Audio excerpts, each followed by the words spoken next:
Сайн байцгаана уу? Монтоороо суугтаа бүгдээрээ эргэн тавтай морилно. Тэгэхээр одоогийн шинэ чөлөөт уншлага нь бол сэдв нь маш сонирхолтой сэдв байгаа. Та урт насндаа хэн байсан бэ? Ямар дүр төрхтэй, ямар орчинд амьдарч исэн юм бэ? Дуусгаагүй карма юу юм бэ? Таны урт насны зан төлөв, авьяас чадвар чадамж юу юм бэ? Таны урт нас одоо амьдралд хэрхэн нөлөөлж байгаа гэсэн нээлттэй уншлага эхлэхэд бэлэн болсон байна. За тэгээд урд насанд аялуулах толинуудаасаа харж агаад хамгийн сэтгэл татам өндөр вибрансын мэдрэмж өгсөн тэрхүү толио сонгоод группээ зөв сонгоод групп руугаа ороод ирээрээ мэдээж уршлага маань танд мэдрэмж төрүүлсэн, таарсан, таалагдсан болвол нэмэлт авахыг сануулгуулж байна. Нэмэлт дээр бол маш сонирхолтой асуулгууд дээр үргэлжлэл нэмэлт уршлагын авч байгаа шүү. Сайн байцгаана уу? Монтоороо суугтаа эргэн тавтай морилцгаана уу? Өнөөдрийн уншлага маань урт насндаа та хэн байсан бэ? Урт насныхаа ямар зан чанар, авьяас чадамж, ямар кармаг энэ насндаа нөлөөлөд байна вэ? Гэсэн ийм уншлага байгаа. За тэгэхээр нэгдүгээр асуулт бол мэдээж урт насндаа та яг ямар дүр төрхтэй яг ямар хүн байсан бэ гэдэг дээр Six of Cups маань гарч ирсэн. Тэгэхээр таны урт нас бол зөвхөн сэтгэл хөдлөл, дурсамж, хүүхэд насны тийм орчинд маш их хамааралтай ийм амьдрал байсан. Та маш юм бяцхан хүүхдүүдтэй маш ойрхон сэтгэл өөр их нэмгэн өөр нэмгэн гэж ярьдаг. Сэтгэл зөөлөнтэй маш дотн ээлдэг эерэг ийм харилцаанд төвлөрсөн ийм хүн байсан байна. Магадгүй та асрамжийн газар ажилуулдаг, асрамжийн газар ажилдаг эсвэл хүүхдүүдтэй их ойрхон байсан гэхээр багш байж болно, эмч байж болно. За эсвэл сүм хийд ер нь бол ийм гэр бүлтэй, хүүхдүүдтэй холбоотой ийм хүмүүнлэгийн тал руугаа ийм ажил эрхэлдэг хүн байсан байна.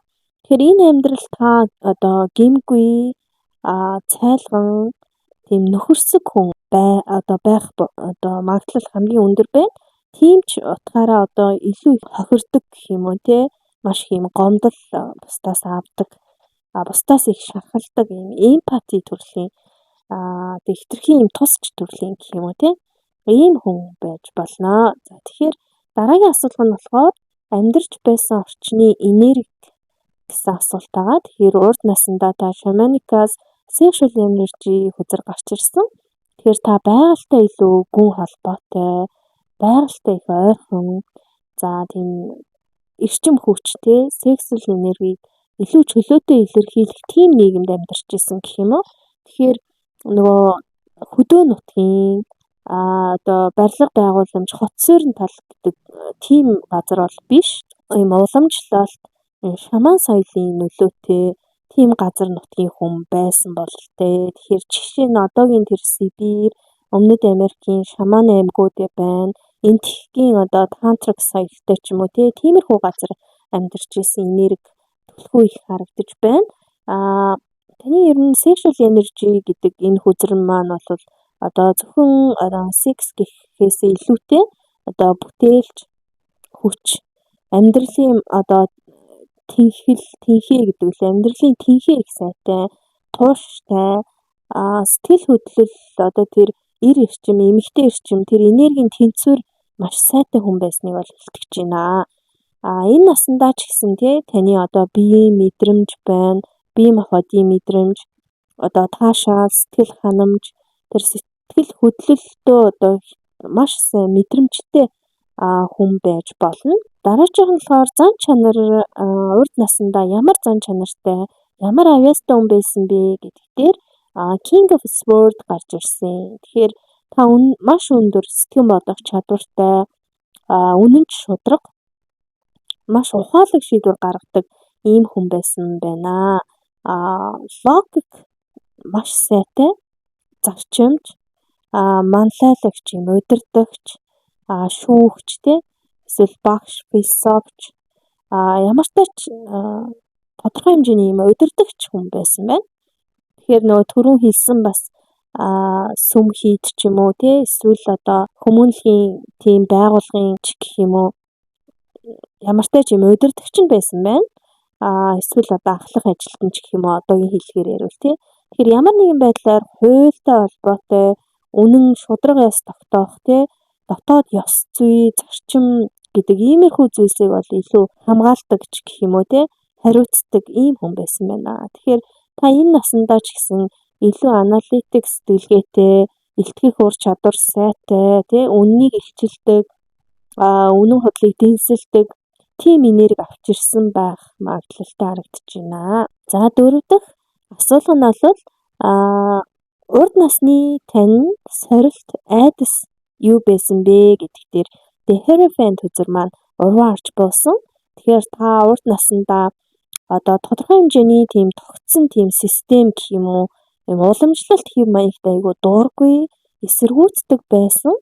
Гэхдээ одоо өөрөө ч бас ийм ойлгомжгүй тийм эсэргүүцэлд автдаг байсан гэх юм уу.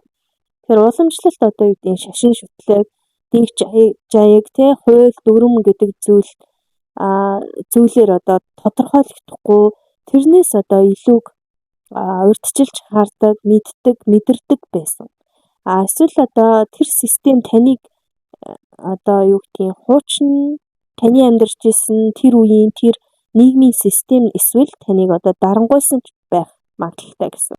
Жинхэнэ үнэн гэдэг зүйлийг те өөрийнхөө ойлгож ёс суртахууны тэр одоо зөрчил гэх юм уу те тийм зүйлд бол маш их тэмцэж байсан хүн байна. Тэгэхээр яг хөө жинхэнэ үнэн, хуурамч үнэн гэдэг зүйлийг маш их юм ялгаж салгаж чаддаг тийм зарчимжтэй тийм ухаалаг логиктэй одоо үнэн худлыг дэнсэлдэг тийм хүн байсан байх.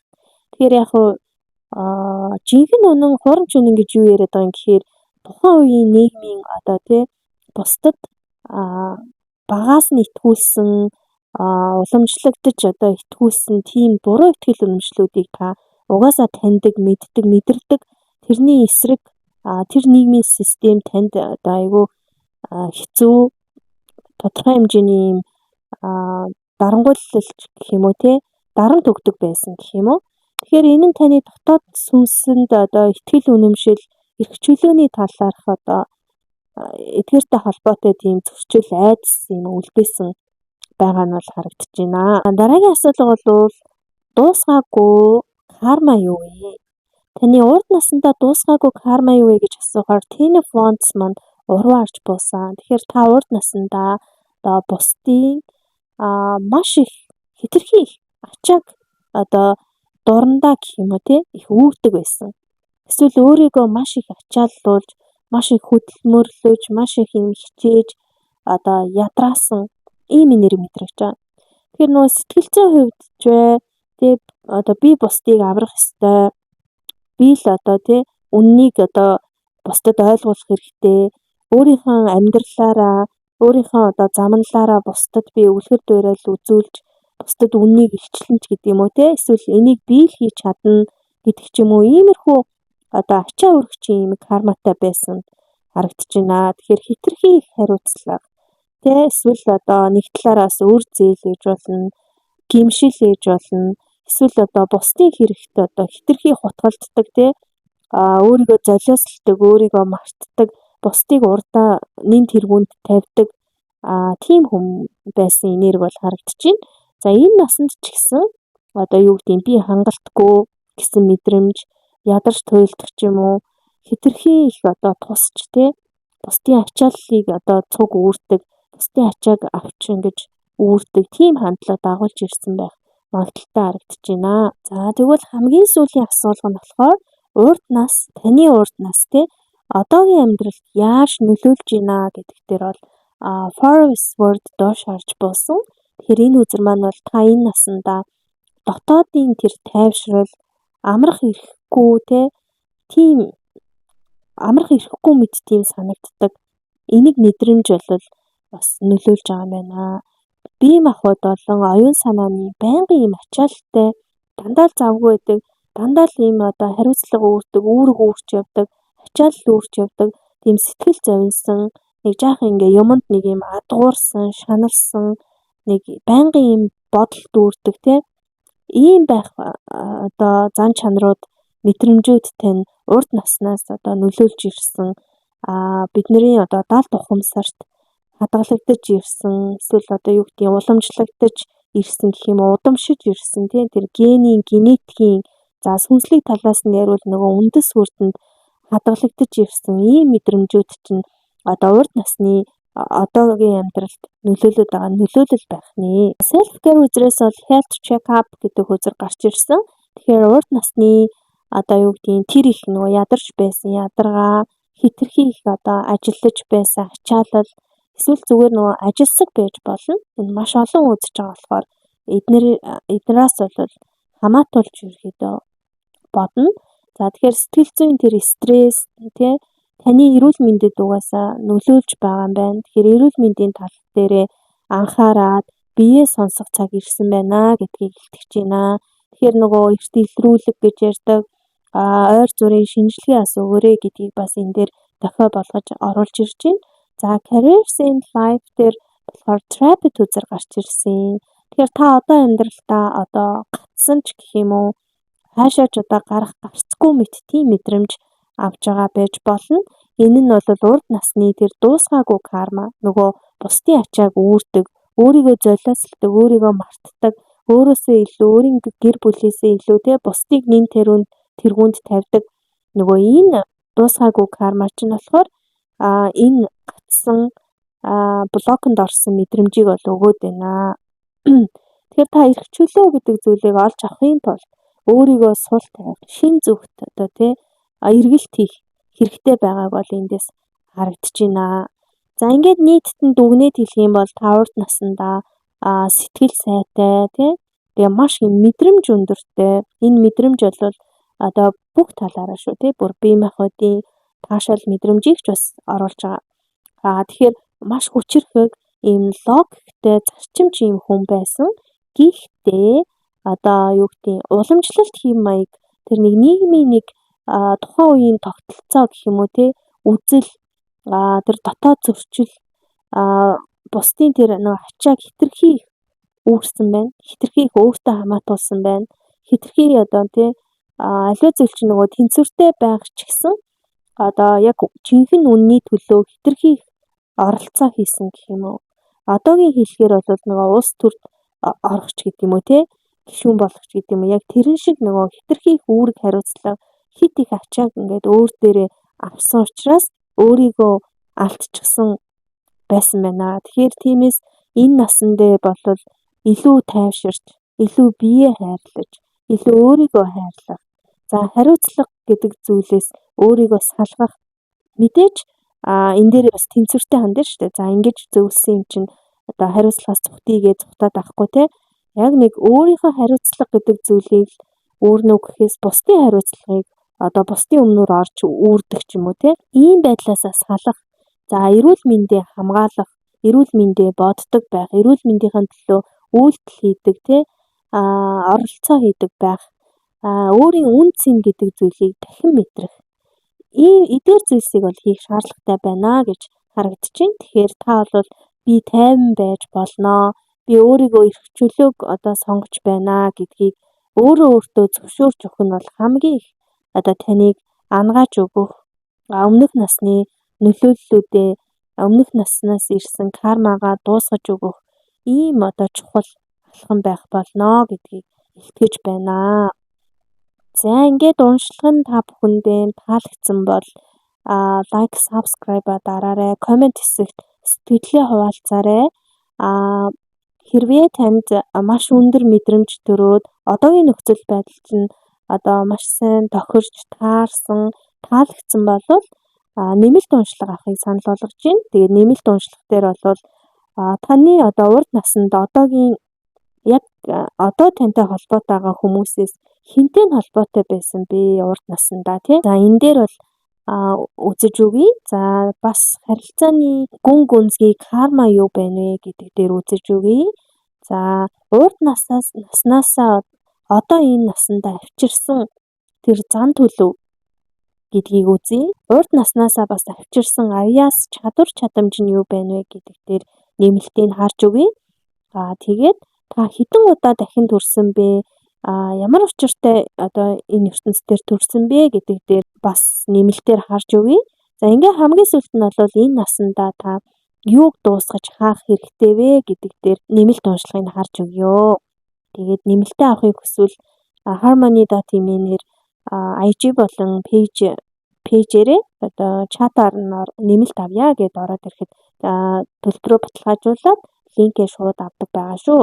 За окей, ингээд уншлага нь дууслаа. 1-р группийнхандаа амжилт хүсье. Баярлалаа. Нэмэлт уншлага нь бол таны урд насны гүн харилцааны түвшин, зан төлөв, авьяас дахин төрөл авсан шалтгаан, кармагийн даалгавар, сүнсний гэрээний одоо зүйл заалт даалгавруудын талаар бол маш хүчтэй илэрхийлж өгөх нэмэлт байгаа шүү. Сайн байцгаана уу? За 2-р группийнхандаа энэ өдрийн мэндийг хүргэе. Та бүхний маань уншлагыг эхлэхэд бэлэн болсон байна. За анхны асуудал нь бол урд насндаа та ямар дүр төрхтэй хүн байсан бэ гэдэг дээр уншлага нь эхэлж байна. Тэгэхээр Nine of Wands урваа харж буугаад King of Cups маань бас урваа харж буусан байна. Тэгэхээр та урд насндаа бол маш их хэмжээний одоо трама авчижсэн, шарх авчижсэн, сэтгэл хөдлөлөө одоо дотроо маш их хумдаг буугалдаг, дотроо хадгалдаг ийм байсан боловч одоо юу гэдгийг ийм байсан. Тэгээд дотоод маш их хямралтай, ийм ганцаардмал ерөөхдөө одоогийн хэллэгээр бол introvert гэж ярьдаг тэгэхээр их дотгошоо ийм хүн байсан байна гэдг нь бол эндээс харагдчихэв. За Nine of Wands маань урваа харснаар маш олон сорилтуудыг туулсан, эцэст нь та бууж өгсөн, эсвэл хамгаалтанд орж тусгаарлагдсан ийм байдалтай байсан байна энергийн түвшинд. Тэгэхээр King of Cups урваа харж бууснараа болохоор сэтгэл хөдлөлөө удирдах чадаагүй, маш эмзэг, дотгошоо, заримдаа одоо сэтгэл хөдлөлтөд автдаг одоогийн хэллэгээр бол эмордог гэсэн ийм байсан байх хандлагатай бол харагдаж байна. Тэгэхээр энэ нь таныг урд насндаа эмоцоор удирдуулах буюу одоо юу гэдэг сэтгэл хөдлөлөөрөө хөдлөлийнхөө одоо утсан хүүхэлдээ болсон сэтгэл хөдлөлөө та удирдах биш, та сэтгэл хөдлөлтөө удирдуулж дотоод тэнцвэрээ олоогүй бас одоо хүчээ бүрэн гаргаж чадаагүй байсныг бол илтгэж байна. За тэгэхээр дараагийн асуулга нь амьдарч байсан орчны энерги ямар энергитэй орчин бэ гэдэг дээр бол Shamanic-ийн discernment үзэр гарч ирсэн. Тэгэхээр энэ дээр бол та урд насндаа үнэн худал гэдэг зүйлийг таних, хүмүүсийн одоо яг цаад зориг юу вэ гэдгийг мэдрэх тийм онцгой чадвартай хүн байсан нь бол харагдаж байна. Та одоо ойлгомжгүй тийм хоёрдмол тийм нийгэмд амьдарч исэн байх магадлал маш өндөр байна. Тэгэхээр маш олон хуурамч дүр эсгэлт, хуурмаг холбоо эргэн тойронд бас маш их байсныг бол илтгэж байна. Тийм учраас та одоо таних, ялгах тэр мэдрэмж өөрөөр хэлбэл discernment энийг хөгжүүлсэн ч гэсэн одоо энэ маань хитрээд ирэнгүүтээ хитрхи одоо эмзэг гэх юм уу хит сэрэмжтэй тийм болсон байх харагдаж байна. Тэгэхээр энэ насанд ч гэсэн та итгэж болох уу гэдэг тийм эргэлзээтэй байх юм хандлагатай байж болно гэж харагдаж байна. За дараагийн асуулт нь болохоор зан чанар урд насны таны зан чанар юу байсан, авьяас юу байсан бэ гэдэг дээр Nine of Cups гарч ирсэн. Тэгэхээр энэ дээр бол та урд насндаа уран сэтгэмж өндөртэй, юм зөөлөн, романтик, маш юм мэдрэмж зүрхтэй ийм хүн байсан байна. Том зүрхтэй. Тэгээ маш мэдрэмжтэй хүн байсан байна. Тэгэхээр нөгөө уран зохиол, утга зохиол, урлаг, яруу найраг, дуу хөгжим, бүжиг сэтгэл судлалтай их холбоотой ийм авьяастай хүн байсан байна. Гэхдээ одоо Nine of Cups буюу энэ Knight гэдгийн энерги байгаа учраас заримдаа илүү юу гэдгийг дуусгаж чадаагүй, гүйцэтгэж чадаагүй тийм мөрөөдлүүд, хитрхи романтик одоо төсөөлөлтөө хитрхи автсан ч юм уу ийм зүйлс бол давмгайлсан байх хандлагатай харагдаж байна. Тэгэхээр энэ насанд ч гэсэн та одоо урлаг, сэтгэл зүйн маш гүн мэдрэмжийг авчирсан байх магадлал өндөр болж харагдаж байна гэсэн үг. За дараагийн асуулт нь болохоор том сорилт те айдас юу вэ? Урд насны хамгийн том сорилтууд юу вэ? Айдасууд нь юу вэ гэдэгтэр Nine of Swords урваарч бус. Тэгэхээр нөгөө Nine of Cups, Nine of Swords-ууд гарч ирж байна гэдэг энэ маань бас их давхцал харагдаж байна. Тэгэхээр та өөрийн одоо бодол үг хэлний одоо хурц байдал ч гэх юм уу те эсвэл эрсдэлтэй тийм шийдвэр гаргах сандарсан байдал эргэлзээтэй байдал аливаа зүйлдээ нэг фильтртэй те фильтргүй те шүүлтүргүй тийм хандлагаас болж нэг тодорхой хэмжээний нэг асуудалд орж исэн ч юм уу те тийм түүхтэй харагдчихэв. Тэгэхээр хитрхи яарч шийдвэр гаргах сэтгэл хөдлөлтөд автаж шийдвэр гаргах эсвэл одоо хүнийг одоо үгээр шахлуулсан байх тийм зүйл байсан байхны урд наснд. Тэгэхээр эсвэл бүр эсрэгээр энэ олон хүн үзэж байгаа болохоор яг эсрэг тесрэгийн яг эсрэгцэл гэдэг лөө ийм зүйл гараад байна. Тэгэхээр бүр эсрэгээрээ өөрийгөө илэрхийлж чадаагүй дотроо маш их юм гомдлыг хадгалсан одоо үзэл бодол те энэ зүйлээ бол чөлөөтэй илэрхийлдэг тийм нийгэм биш байсан учраас бүх зүйлсийг дотроо буугалсан хадгалсан байдалч байх магадaltaй бол харагдаж байна. Тэгэхээр энэ насанд та одоо харилцаа шийдвэр гаргалтанд маш болгоомжтой хитрхи одоо сэрэмжтэй гэх юм уу те айдастай юм ханддаг бол энэ бол энэ бүхэнтэй холбоотой байх нэ. За тэгвэл дараагийн асуулт нь урд насндаа дуусгаагүй карма юу байсан бэ гэдэг асуултанд slow but steady гэдэг үзэр маань уруу арж буусан. Тэгэхээр та урд насндаа бол тууштай байж чадаагүй жаахан адгуу гэх юм уу тий адгуу байсан, төвчээргүй байсан. Ийм учраас одоо зоригтой яг хараахан хүрч чадаагүй яг одоо хагас замд нь ч гэх юм уу очоод ийм орхисон байх магадaltaй.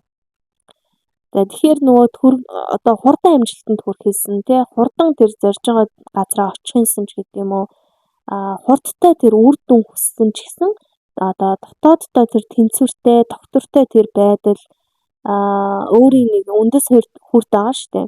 Тийм үндэс суур дээрээ ерөөсөө ажиллаагүй. Одоогийн хэллэг сүнслэг хэллэгээр бол юу гэдэг үндэс үрдний алдагдaltaй хитрхи их одоо төсөөлөлт авцсан хитрхи их адгуу байсан тий ийм зүйлс бол ажиглагч. Тэгэхээр энэ маань бол одоо таны сэтгэлгээ одоо тухайн аливаа нэг зорилго руу чиглэсэн зорилгын тэр биелэлт гэдэг зүйлд бол бийж чадах болов тий гэх нэг сэтгэл зүйн нэг тийм эргэлзээг юм үүсгдэг болсон байж болно. Тэгэхээр та энэ насандаа илүү доктортой хандлага алхамаар одоо тууштай тийм хөт зүйлсийг бол сурах юм карматай байна гэдэг нь бол эндээс харагдчихэв.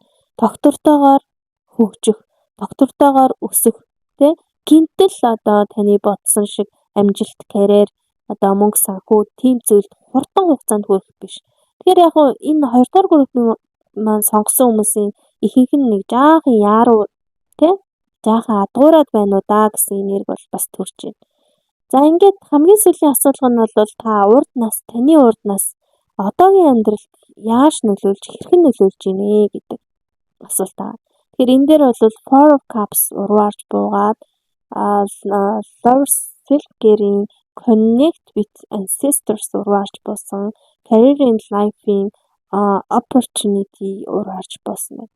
Тэгэхээр та энэ насандаа бол амьдралын сайн сайхан боломж, хайр тэ амьдралын тэр зам мөрөг гэдэг зүйлийг танихгүй байжгаад одоо алдах тийм өндөр эрсдэлтэй байгаад байна гэж байна.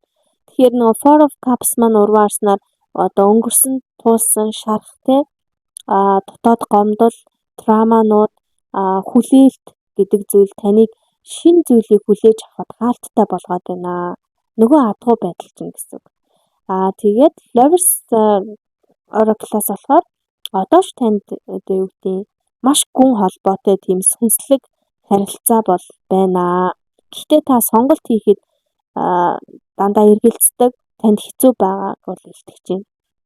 За connect with ancestors маань урваарч бууснаар та үг дээдсийнхаа нөгөө Үүх түүх гэж ярьдэн шүү дээ. Түүх тэр сүнслэг замналаа ерөөсөө өөрөө хүлээн зөвшөөрөөгүй.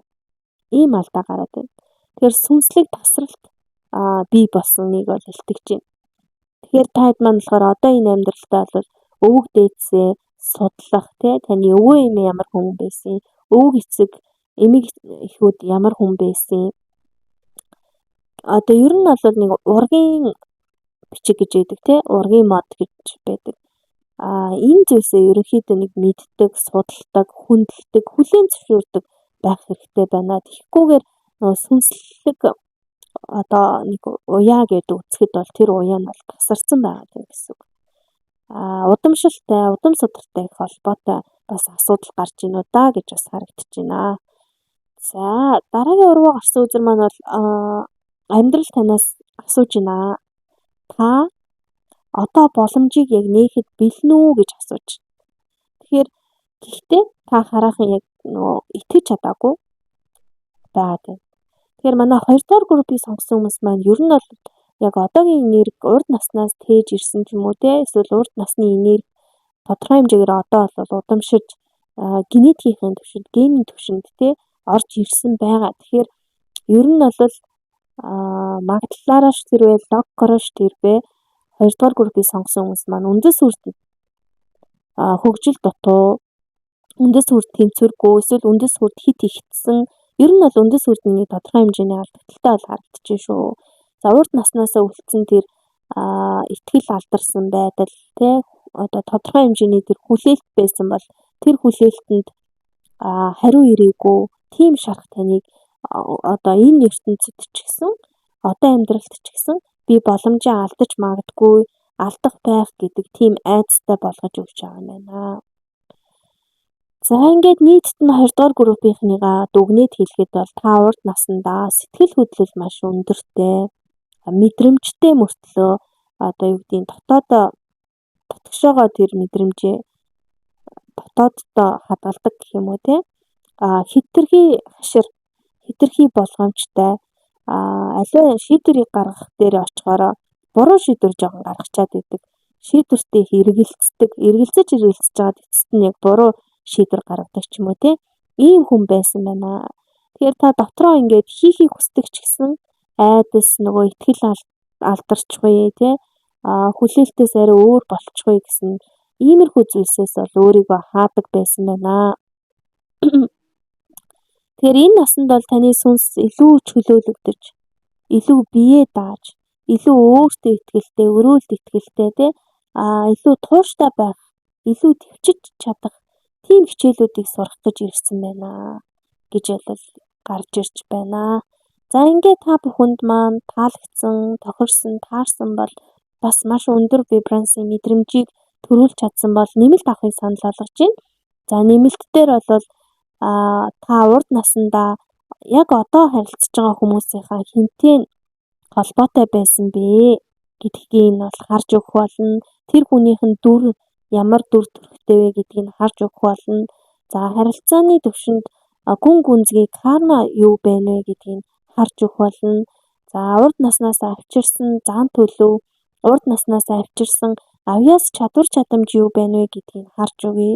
За тэгээд та хэдэн удаа дахин төрсөн бэ? Тэ? Яг гэж энэ төрөл дээр ирсэн бэ гэдгийг харж өгье. Энэ насандаа яг юуг дуусгаж, юуг хаах хэрэгтэй вэ гэдгийг тус харж өгөх болно. Нэмэлт онцлог нь бол таны урд насны гүн харилцааны түвшин, зан төлөв, авьяас тэ дахин төрөл авсан шалтгаан, кармагийн даалгавар, сүнсний гэрээний одоо зүйл заал даалгавруудын талаар бол маш хүчтэй илэрхийлж өгөх нэмэлт байгаа шүү. Сайн байцгаана уу 3 дугаар группийнхаа. За ингээд та бүхнийхээ уншлагыг эхлэхэд бэлэн болсон байна. За анхны уншлага нь асуулга нь бол урд насны тань ерөнхий дүр төрх ямар байсан бэ гэдэг дээр уншлагыг эхэлж байна. Тэгэхээр энэ дээр бол hermit үзэр гарч ирсэн. Тэгэхээр та урд насндаа дотоод гэрэл тэ үнэн гэдэг зүйлийг эрэлхийлдэг одоо мэрэгэн хүн байсан.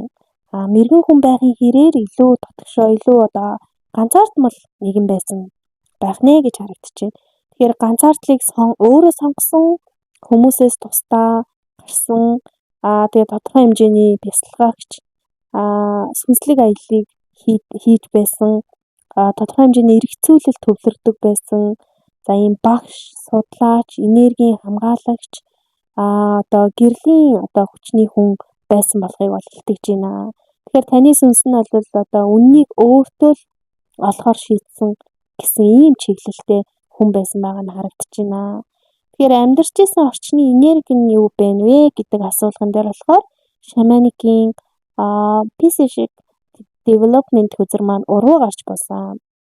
Тэгэхээр таны орчинд бол сүнслэг мэдрэмжийг одоо хаадаг хүлээн зөвшөөрдөггүй байсан тийм нийгэмд амьдарч исэн гэсэн. Эсвэл одоо юу гэдэг дарангуйлдаг, дарамтлагдаг тийм нийгэм. Тэгэхээр одоо нөгөө манай бас нэг түүхэнд байдаг шүү дээ, тий. Шарын шашин гэл нэг шашин яриад иймэрхүү зүйл ярихаар одоо юу гэдгийг Ленинг шүт гээл тий. Бүх айлын авдар дээр хоймор дээр нь тавиал бурхан буддаа шүтсэн хүмүүсийг цаазаар аваад хилмигдүүлээл ийм аимшигтай үед байсан. Яг тэрнтэй их төстэй гэсэн. Шашинг өгөөсгдөг тийм нийгэм. Сүнслэг мэдлэг, мэдрэмж, сүнслэг хөгжлийг өгөөсгдөг тийм нийгэмд гэсэн үг. За би сая бол яг одоо юу гэдгийг хилмигдүүлэлтийн үеийг бол жишээ авч ярьсан. Яг тэр үе мөн эсхтэр бол төвлөрөх шаардлагагүй. Яг тэрнтэй төстэй тийм нийгэмд байсан гэсэн. Тэгэхээр энэ нь бол та зүүн совингоо нууж амьдрах тийм шаардлага үүссэн тий. Гадны одоо хорлол гэх юм уу эргэлзээтэй тийм нөлөөнд автсан гэсэн үг. Тэгэхээр магадгүй одоо шидэт байдал сүнслэг тэр мэдрэмжтэй та өөрөө тийм мэдрэмжтэй байсан ч гэсэн түүнийг ашиглах боломжгүй байсан гэсэн үг. Тэгэхээр энэ насанд ч гэсэн та өөрийн одоо energy sensitivity гэж ярьдаг тий. Энэ зүйлээ бол нууж дарах хандлагатай одоо болсон байх магадлал өндөр гэсэн. За тэгэхээр урд насны дараагийн асуулт нь болохоор урд насндаа болохоор таны хувьд яг ямар зан чанартай, ямар аяастай хүн байсан бэ гэдэг асуулган дээр болохоор демон хөзөр гарч ирсэн. Тэгэхээр та маш гүн мэдрэмжтэй, зүүн совин өндөртэй, төсөөлөл маш хөгжсөн. Гэхдээ хөвчлэн одоо жоохон төөрөлдсөн тий. Маш эмзэг сэтгэлтэй нэгэн байсныг бол тодорхойлж байна. Тэгэхээр демон хөзөр маань болохоор дотоод одоо сүүдэр тал тий сэтгэлийн маш гүн гүнзгий тэр орон зай, айдас, зүүд нойр, зүм бэлэг, зүм мэдрэмжтэй маш холбоотой ийм хөзөр байдаг. Тэгэхээр урд насндаа та зүүн совингоо бүрэн ойлгож чадаагүй, зөв удирдах чадаагүй, тухайн үед одоо нийгмийн бүтэц систем нь өөрөө тийм зүйлийг одоо зөвшөөрдөггүй, хаалттай, хязгаарлагдмал ийм нөхцөл байсан учраас чиглүүлэгч гэдэг зүйл байхгүй, учрыг нь олж чадаагүй ч юм уу тий. Ийм байж болцсохгүй харагдаж байна. Тэгэхээр энэ насанд ч гэсэн би юу мэдэрч байгаагаа ойлгохгүй байна. Би хитрхи мэдрэмтгий байна уу? Би яах ёстой юм бэ? Миний сүнсний зорилго юу юм бэ гэсэн нөгөө одоо төөрөгдөл эргэлзээнд орсон байж магадгүй бас илтгэж байна. За тэгэхээр урд насны том сорилт юу байсан бэ? Айдас юу байсан бэ гэдэг дээр бол Ace of Cups болон Page of Swords орж ирсэн. Тэгэхээр та урд насндаа бол сэтгэл зүрхээ нээх, хайрыг мэдрэх, сэтгэл хөдлөлөө илэрхийлэхээс айдаг байсан харагдаж байна. Тэгэхээр Ace of Cups маань бол маш эмзэг тийм сэтгэл зүйн тэр эхлэл, хайрыг илэрхийлдэг. Тэгэхээр Page of Swords маань болохоор сониучсан, ажигч гэрхай, сэтгэл зүйн их одоо хамгаалттай гэх юм уу хязгаарлалтай ийм утгыг илэрхийлж байдаг. Тэгэхээр та сэтгэлээ нээхээр шийдсэн ч гэсэн нэг эргэлзээнд ордог, айцтай тулгардаг. Тодорхой хэмжээний гадны нөлөөлөл, нийгмийн нөлөөлөл шүүлтээс болж дотооддоо их одоо хадгалж бүх мэдээлэл, мэдрэмжүүдээ хадгалж үлдээдэг ийм төрлийн хүн байсан байна. Тэгэхээр энэ насндаа бол та бусдад итгэх үгүй юу гэдэг ч юм уу тий. Энэ зөв хүмүүс болоо биш болоо гэдэг нэг үргэлжийн ийм дотроо ийм гэж шалгаж идэг ийм одоо гаднаа ийм хамгаалт тавьж идэг тийм байх магадaltaйг бол харуулж байна. Урд насныхаа таны одоо дуусгаагүй карма юу вэ гэдэг дээр бол shamanic healing-ээс discernment төсөр уруу авч буусан. Тэгэхээр та урд насндаа бол үнэн худлыг ялгах тэр мэдрэмжээ алдсан. Эсвэл одоо буруу одоо фильтр шүүлтүүрүүд гаргаж гаргаж исэн ийм одоо карматай байх нэ. Тэгэхээр худал зүйлд хууртагдах ч юм уу те хүнийг одоо хүмүүсийг бол буруу таних ч юм уу сэтгэл хөдлөлөөр шийдвэр гаргах ч юм уу ийм гаргах нь болохоор одоо карма болсон байж болно. Тэгэхээр магадгүй өөртөө итгэх итгэл муутай байснаас болж бусдын тэр сэтгэлийн болон угаасаа л нөгөө нийгэм өөрөө тийм байсан болохоор тэр нөлөөлөлт их авчихсан байна. Тэгэхээр нөгөө буруу итгэл үнэмшилтэй одоо нийгмийн болон хүмүүсийн нөлөөнд их авчихсан байна. Тэгэхээр энэ насанд бол зөв бурууг их ялгаж таних те өөртөө итгэж сонголт хийх тийм сорилт бол давтагдаж орж ирсэн байна. За тэгээд хамгийн сүүлийн асуулга нь болохоор таны урд нас одоогийн амьдралд яг яаж хэрхэн нөлөөлж байна гэдэгт хөтрүүд илгээгдсэн. Тэгээ энэ дээр бол Queen of Swords маань уруу харж буусан байна. Self-Care Journal хөтөр маань уруу харж буусан байна. Life and Career сүрцэрийн Unfolding хөтөр уруу харж буугаад Journey хөтөр уруу харж буусан байна. Тэгэхээр нөгөө Self-Care гэдэг өөр нэг Oracle-ийн journal хөтөр болон Life Career Oracle-ийн Journey хөтөр хоёр бол хоёулаа уруу харж буусан нь бол бүр үнэхээр юм татгдсан нэг юм сонирхолтой ийм тавилттай байна. Тэгэхээр та одоо бол өөрийн мэдрэмж, дотоод сэтгэлээ илэрхийлэхээс бол айдаг байх нэ. Өөрийн дотоод аялал, амьдралын зорилгоо одоо мэдэхгүй юм төөрөгдөл байгаа мэт юм санагддаг ийм мэдрэмжтэй байгаа нь бол харагдаж байна. Өөрийгөө ойлгож одоо бичиж те дотоод бодлоо цэгцлэх ийм үйлдэлээс бол цугтаад байна ерөөхдөө. За нэг Queen of Swords уруу харснаар бол хитрхи төсөөлөх, аливаа зүйлийг хитрхи ургуулж бодох, хитрхи сэтгэж бодох те бусдыг одоо хитрхи хаагаад байна. Та өөрийгөө маш хитрхи хамгаалаад байна гэсэн. Тэгэхээр нөгөө нэг магадгүй одоо юу гэдэг нэг хүн 5 өгүүлбэр хэлэхэд та энэ 5 өгүүлбэрийг арай өөр өнцгөр хүлээж авдаг те нэг хүн тантай шууд харилцаа үүсгэхэд та одоо хүн болгоны шууд үүсгэсэн энгийн нэг харилцааг хэд давж сэтгэдэг ч юм уу те иймэрхүү хэм маяг бол харагдаж байна. За журнал үзэр маань уруу харснаар болохоор өөрийгөө бичих өөрийнхөө одоо бүх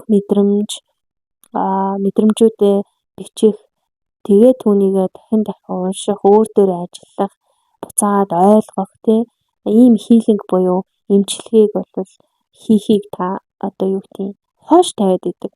Ерөнхийдөө сонсч ийсэн ч юм уу, тэгж зөвлөгөө авч ийсэн ч юм уу, эсвэл тэрийг мэддэг хэрнээ ерөнхийд нь хоошоо тавиад идэг.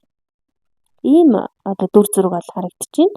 За Unfolding бас уруу харснаар болохоор амьдралын одоо яг зам мөр те мөн чанарыг бол жаахан танихгүй яагаад би энд байгаа юм бол би одоо ямар зорилготой төрсөн юм бол би юу хийх ёстой хүн юм бол би хэн бэ гэдэг ч юм уу те яг тийм одоо мэдрэмжтэй тийм үе дээр явж байна гэдгийг бол илтгэж байна. За Journey user маань уруу харж бууснаар болохоор аялал одоо өөрийн одоо comfort zone гэж байдаг шүү дээ. Өөрийн байгаль байдлаа өөрчлөх, өөрийн одоо дадал зуршил, амьдралын хэм маягаа өөрчлөх, тэр өөрчлөлтүүд эсвэл одоо хийж байгаа ажлаа өөрчлөх ч юм уу тий. Эсвэл газар орноо өөрчлөх, хийж тийшээ явах. Амьдралын одоо нэг тодорхой нэг юм утга байдаг шүү дээ. Тэр утгыг хүлээж аваад ч гэсэн цаанаа нэг юм төөрөгдөлтэй, цаанаа л нэг юм блоктой, цаанаа юм одоо юу гэдэг айцтай байдаг. Нэг аялалд явъя гэхээр нэг яач айгаад идэг. Гадагшаа дотгошоо явъя гэхээр бүр их айдаг ч юм уу тий. Ер нь бол яг юм комфорт зондоо байдаг. Магадгүй та одоо хөдөө байдаг бол яг л одоо Улаанбаатар руу чиглэе гэхээр нэг болж өгдөггүй тий. Магадгүй та Улаанбаатарт байдаг бол одоо юу гэдгийг ийш тийшээгээ гадаад дотоод аялье, гадаад дотоод очиж ажлын, амьдрий, сурыг гэдэг ч юм уу иймэрхүү зүйлийг хийхийг хүсдэг хэрнээ тэрнээс айдаг гэх юм уу. Тэгээ юунаас айгаад байгаа өөрөө мэдэхгүй зүгээр л нэг жоохон айцтай тэгээд яг комфорт зон өөрийнхөө яг байгаа тэр одоо газар орон, нутаг орчин тэндэл байхыг хүсдэг. Иймэрхүү одоо зүйлс бол хандлагууд бол харагдаж байна. Та урд насны одоо мэдрэмж гэдэг зүйлийг энэ наснда энэ мэдрэмж гэдэг зүйлийн тэр хаалт хоргийг болохоор энэ наснда дахиад нэг өөрийгөө илүү сайн илэрхийлж өгөх, өөрийн сэтгэлээ маш сайн ойлгох гэдэг ийм сорилттой болвол нүүр тулах гэж энэ насандаа ирсэн байна гэдгийг бол илтгэж байна. За ингээд нэгтгэж дүгнээд 3 дугаар группийнхныгаа ярихаар та урд насандаа бол маш гүн гүнзгий зүүн совинтай, сүнслэг, мэдлэг, мэдрэмжтэй дотоод гэрлээ хайж исэн ийм хүн байсан байна. Гэхдээ ганцаардал, айдас нөгөө буруу шүүлтүүд зүүн совингоосоо цугтсан түүнийгээ дарсан ийм хүн байсан байна гэдгийг илтгэж байна. Тэгэхээр энэ нь бол таныг өөрийгөө хүлээн зөвшөөрөхөөс айдаг, төөрөлддөг, сэтгэлээ илэрхийлдэггүй болгож байна. Тэгэхээр энэ та бол сэтгэлээ илүү нээх хүмүүст өөрийгөө илэрхийлэх ингэж чадахгүй байгаа бол эхний ээлжинд өөртөө өөрийгөө нээх, өөртөө өөрийнхөө сэтгэлийг нээж хэлэх, толин тасгал хийх илүү нөгөө бүр болохгүй л бичих тэмдэглэлийн чөтгөртэй болох ийм дотоод аялалдаа маш хэм зоригтойгоор хөдлөх, орох, өөрийгөө шүүмжлэхгүйгээр өөрийгөө байгаагаар нь хүлээж аваад хүлийн зөвшөөрөөд тэгжиж ангаалтын эмчилгээний аялал, сүнслэг аяллууд цаашаага эхний алхам бол эхэлнэ. Тэгээд энэ алхмыг хийхэд бол бэлэн болсон байна гэдгийг бол бас энэ уншлаганд харуулж өгч байна гэж би бол харж байна. За ингээд 3 дугаар группийнхандаа гайхалтай сүнслэг ийм уншлага боллоо. Тэгээд та бүхэндээ амжилт хүсье. Та бүхэнд таарсан, тохирсон, таалагдсан өндөр вибранцийн мэдрэмжийг төрүүлж чадсан болвол нэмэлтээ авахыг бол санал болгож байна. Тэгээ нэмэлтээр нь бол урд насандаа одоогийн харилцаатай байгаа хүмүүсээс яг хинтэй нь холбоотой байсан бэ? Тэр хүнийх нь дүр яг хин бэ? Харилцааны гүн гүнзгий карма нь юу байсан бэ? За тэгээд урд наснаасаа авчирсан зан төлөв, урд наснаасаа авчирсан авьяас чадвар нь юу байсан бэ гэдгийг нэмэлтээр харж өгье. Тэгээ та хэдэн удаа дахин төрсөн бэ? Ямар учиртай энэ амьдралд төрсөн бэ гэдгийг харж өгье. За тэгээ хамгийн эцэст нь болохоор энэ насандаа яг юуг дуусгаж, юуг хаах хэрэгтэй вэ гэдгийг нэмэлтүүдээр харж өгье. За тэгээд нэмэлт авахаар бол harmony.in Instagram болон Facebook-ийнхаа чат руу нэмэлт авъя гэдээ ороод ирэх юм бол төлбөрөө баталгаажуулаад линк нь шууд илгээгдэж байгаа шүү. Тэгээд бүгдэнд нь баярлалаа. Амжилт хүсье. Баяртай. Нэмэлт уншлага нь бол таны урд насны гүн харилцааны түвшин, зан төлөв, авьяас дахин төрөл авсан шалтгаан, кармагийн даалгавар, сүнсний гэрээний зүйл заал даалгавруудын талаар бол маш хүчтэй илэрхийлж өгөх нэмэлт байгаа шүү.